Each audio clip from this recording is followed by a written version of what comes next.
North Korea's bold move came on the eve of the Lunar New Year, the most important holiday in Beijing. It adds a layer of insult toward North Korea's longest-standing ally. There is reaction from officials in Beijing. They now say they regret North Korea's decision to use ballistic missile technology in its launch, a clear violation of UN sanctions.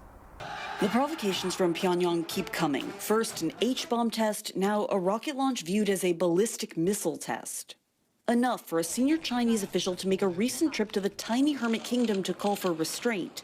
But when he returned to China, he seemed resigned. I said all I had to say and did all I had to do. I don't know what the outcomes would be at present.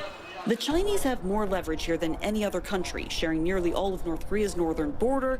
They're the country's largest trading partner and its biggest international investor.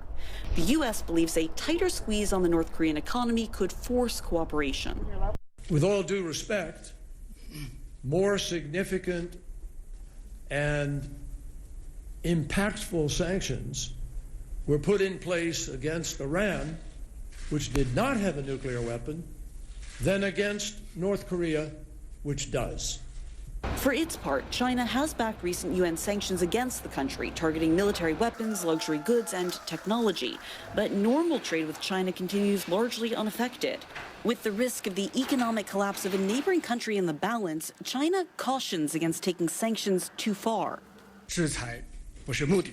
Sanctions are not an end in themselves. The critical thing is to achieve a resolution of the issue.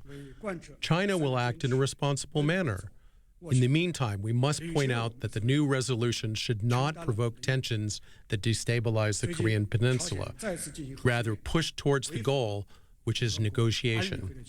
There are mounting signs of a cooling relationship between North Korea and historically its biggest supporter. China is not in the positions to support one regime or topple one regime.